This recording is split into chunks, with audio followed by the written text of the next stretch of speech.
Ya Bapak Ibu yang dikasihi Tuhan, hari ini kita boleh melihatnya seluruh dunia, bahkan gereja merayakan Jumat Agung, bahkan di media-media sosial, Facebook, Instagram, TikTok, ya, semua mengucapkan selamat hari Jumat Agung.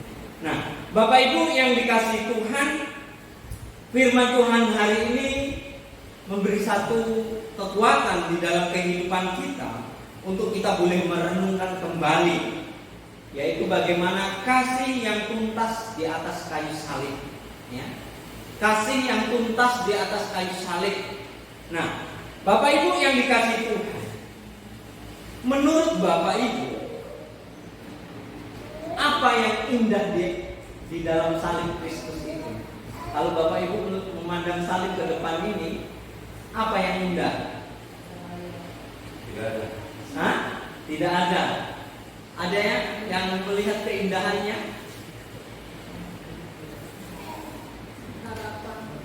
Hah? Harapan. Ya, ada lagi? Salib ini apa menurut Bapak Ibu? Ya?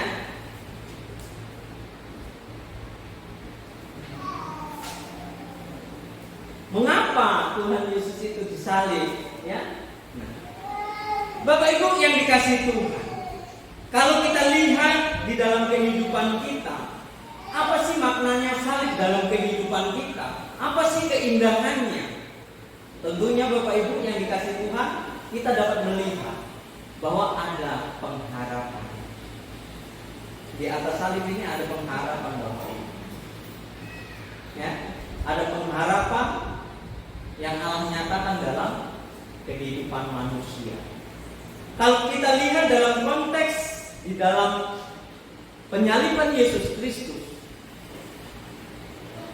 Yesus Kristus dibawa, ya, diarak sampai ke Bukit Golgota, bahkan di atas bukit.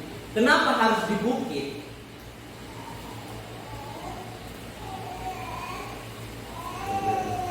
Supaya kelihatan. Iya, benar. Ya, supaya kelihatan, supaya banyak orang melihat siapa itu yang disalib. Nah, Bapak Ibu yang dikasihi Tuhan, tentunya hari ini kita dapat melihat di dalam setiap kehidupan kita, bahkan seluruh dunia hari ini memperingati bagaimana kedukaan, ya, kedukaan yang dialami oleh seluruh dunia, yaitu kematian Yesus Kristus. Bapak Ibu yang dikasihi Tuhan, kalau kita lihat historinya, kalau kita lihat perjalanannya, bagaimana Yesus ditangkap, Yesus diadili, Yesus disalib, bahkan Yesus mati. Namun justru aneh, ya, di dalam penderitaan itu kita dapat melihat kasih Allah yang sempurna. Ya, kalau kita lihat salib ini nggak ada ornamennya, nggak ada hiasannya, hanya kayu, tetapi ada yang indah, yaitu makna daripada salib itu, yaitu kasih Allah yang paling sempurna kepada manusia. Itulah keindahan salib itu. Ada pengharapan di dalam kehidupan manusia. Pengharapan untuk menerima pengampunan dosa, menerima kehidupan kekal dan keselamatan. Oleh karena itu Bapak Ibu yang dikasihi Tuhan, kita dapat melihat di dalam Injil Yohanes ini ayat yang pertama sampai ayat yang ke-11, bagaimana ini Yesus menyerahkan dirinya dengan sukarela, ya. Kasih Yesus dibayar dengan tuntas di atas kayu salib, bahkan dia rela menyerahkan dirinya dengan sukarela. Bapak Ibu yang dikasihi Tuhan, saat Yesus ditangkap, apa yang menjadi reaksi Yesus? Yesus tidak melawan. ketika para prajurit datang, Yesus juga berkata, "Akulah dia." Dan mereka undur serta jatuh ke tanah. Dan Yesus sebenarnya berkuasa atas semuanya itu.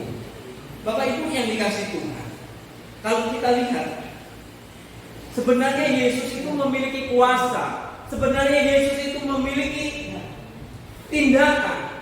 Dia bisa menyelamatkan dirinya. Bahkan dia juga bisa menghindari dari penangkapan itu. Tetapi apa yang terjadi Bapak Ibu yang dikasih Tuhan? Yesus tidak melarikan diri, tetapi dia menyerahkan dirinya. Kalau kita lihat Bapak Ibu di dunia kriminal, ya, sebelum dicari saja sudah menghilang, sudah lari, sudah pergi menyelamatkan diri supaya aman tidak ditangkap. Tetapi Yesus diperhadapkan dengan para prajurit yang membawa senjata dengan lengkap, tetapi Yesus tidak lari. Malah dia, "Inilah aku, Yesus yang engkau cari." Bapak Ibu yang dikasih itu, Yesus menyerahkan dirinya dengan kerendahan hatinya. Tetapi bagaimana kasih Yesus ini dinyatakan dengan memilih untuk taat. Ya. Bukan karena Yesus itu lemah, bukan karena Yesus itu tidak mampu, tetapi Yesus memiliki kasih untuk memilih untuk taat kepada Allah. Kadang Bapak Ibu yang dikasih Tuhan, ketika kita mengalami hal-hal yang demikian, mungkin Bapak Ibu kita juga membalasnya. Kalau kita disakiti mungkin kita membalas. Kalau kita dianiaya mungkin kita juga bisa membela diri. Atau kita juga ingin menang. Tetapi Bapak Ibu, di dalam salib Kristus inilah mengajarkan tidak semua yang bisa kita lakukan harus kita lakukan. Ya.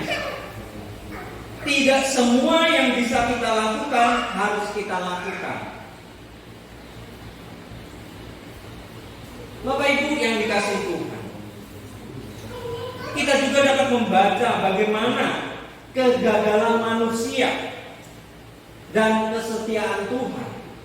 Kalau kita baca di ayat yang ke-12 sampai ayat yang ke-27. Di sini kita dapat melihat bagaimana bagian ini bahwa Petrus menyangkal Yesus 3 kali.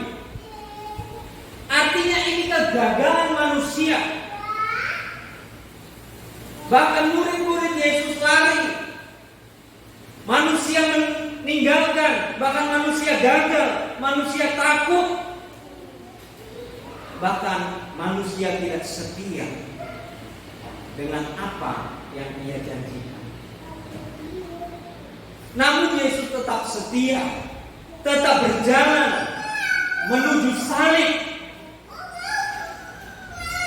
Bapak Ibu yang dikasihi Tuhan, tentunya hal ini juga menjadi satu kerinduan, satu keinginan dalam kehidupan kita, bahwa keselamatan kita itu tidak bergantung pada kesetiaan kita, tetapi pada kesetiaan Kristus terhadap kita. Tuhan tidak mengharapkan kita itu setia. Karena apa? Karena tabiat kita adalah dosa. Karena kita tidak bisa setia terhadap apa yang kita ucapkan, terhadap apa yang kita janjikan. Tetapi Allah setia, Yesus setia hingga sampai mati. Bapak Ibu yang dikasihi Tuhan, tentunya di dalam kehidupan kita juga dapat melihat bagaimana kesetiaan kita ini terhadap Tuhan. Seperti seorang anak kecil yang jatuh, pasti ayahnya akan menggendong. mengangkatnya, bahkan membersihkannya hingga luka-lukanya boleh bersih dan diangkat hingga sampai rumah. Demikian juga Tuhan di dalam kehidupan kita. Mungkin kita sering jatuh, tetapi Yesus tidak pernah meninggalkan kita. Mungkin kita tergeletak, tetapi Yesus terus menopang dalam kehidupan kita. Dia terus mengangkat kita. Bapak Ibu yang dikasihi Tuhan, tentunya ini menjadi satu peringatan, satu perenungan di dalam kehidupan kita. Kalau kita memandang Bapak Ibu yang dikasihi Tuhan, di dalam firman Tuhan ini, bagaimana di dalam ayat yang ke-28 dan disambung dengan pasal 19 ayat 16. Ketidakadilan manusia. Bagaimana manusia itu tidak adil di dalam kehidupannya. Kita dapat melihat Bapak Ibu, bagaimana Yesus diadili. Para imam-imam, Pilatus, bahkan orang banyak mengadili Yesus. Pilatus tahu bahwa Yesus tidak melakukan satu kesalahan apapun, tetapi tetap menyerahkan kepada mereka. Mengapa Pilatus menyerahkan Bapak Ibu? Ada apa? Kita dapat melihat Bapak Ibu, ya, bagaimana Pilatus ini menyerahkan Yesus kepada orang-orang untuk dihakimi, karena ada tekanan dari massa, karena ada tekanan dari orang banyak. Takut jabatannya hilang, takut kedudukannya digeser dan lain sebagainya. Di sini kita dapat melihat Bapak Ibu yang dikasihi Tuhan, dunia sering memilih kepentingan daripada kebenaran. Ya, dunia ini lebih memilih kepentingan daripada kebenaran.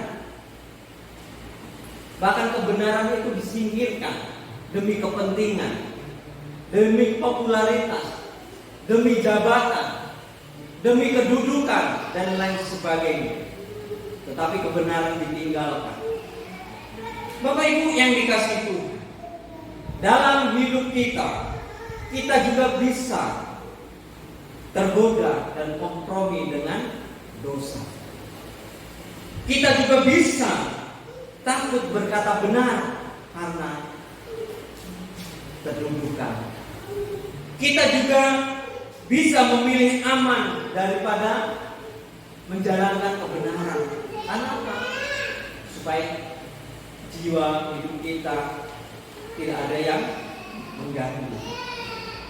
Tetapi Bapak Ibu yang dikasihi Tuhan, Yesus tetap berdiri di dalam kebenarannya, walaupun dia harus menderita di atas kayu salib.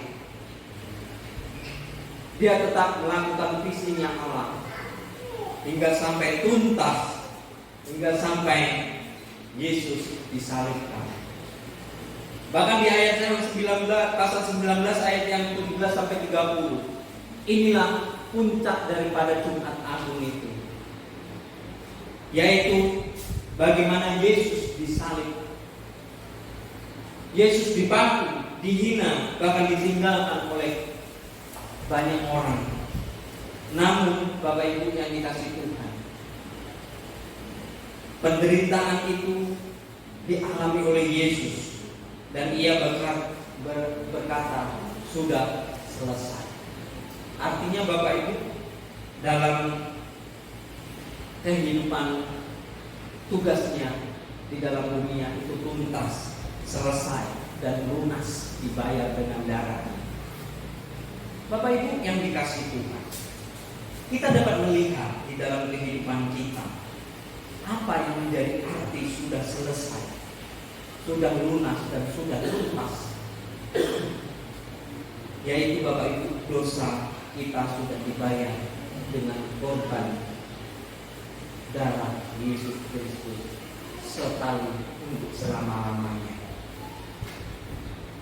Hukuman kita sudah ditanggung karena sebab upah dosa ialah maut. Jadi hukuman kita itu ditanggung oleh Yesus melalui kematiannya.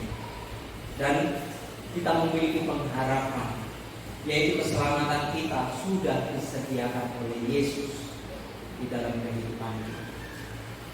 Bapak Ibu yang dikasihi Tuhan, inilah kasih yang diberikan Yesus dengan tuntas di atas kayu salib.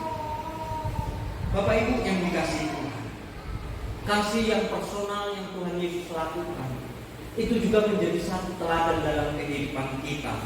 Di tengah-tengah penderitaan Bapak Ibu, Yesus juga masih memikirkan orang lain. Yesus juga masih memikirkan banyak orang. Bahkan dikatakan, bahkan ia berkata, "Ibu, inilah anakmu." Dan dia juga mengatakan kepada murid-muridnya, "Dan inilah ibumu." Artinya apa Bapak Ibu? Yesus peduli secara pribadi di dalam kehidupan kita. Yesus sangat peduli di dalam setiap keluh kesah kita. Salib bukan hanya tentang dunia. Salib bukan hanya tentang kematian Yesus. Salib bukan hanya tentang penebusan dosa, tetapi tentang saya, Bapak Ibu saudara-saudari secara pribadi dengan Tuhan. Itulah salib di dalam kehidupan kita. Bagaimana kehidupan Bapak Ibu saudara-saudari dengan Tuhan secara pribadi? Bapak Ibu yang dikasihi Tuhan, tentunya pengorbanan yang nyata yang Tuhan Yesus lakukan, inilah yang menjadi satu sumber keselamatan bagi setiap manusia.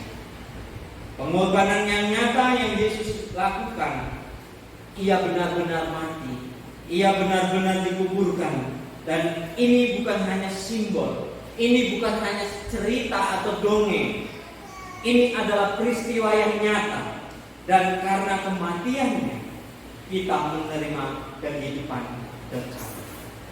Bapak Ibu yang dikasihi Tuhan, saya mengajak kepada kita semua melalui Jumat Agung ini Bapak Ibu, ini mengajarkan kepada kita bahwa kasih sejati adalah kasih yang rela berkorban, kasih yang memberikan nyawanya terhadap sesamanya, kasih yang mau mati untuk sahabat-sahabatnya. Inilah kasih Yesus. Inilah Yesus Kristus. Yesus tidak lari, dia tidak melawan, bahkan ia tidak menyerah.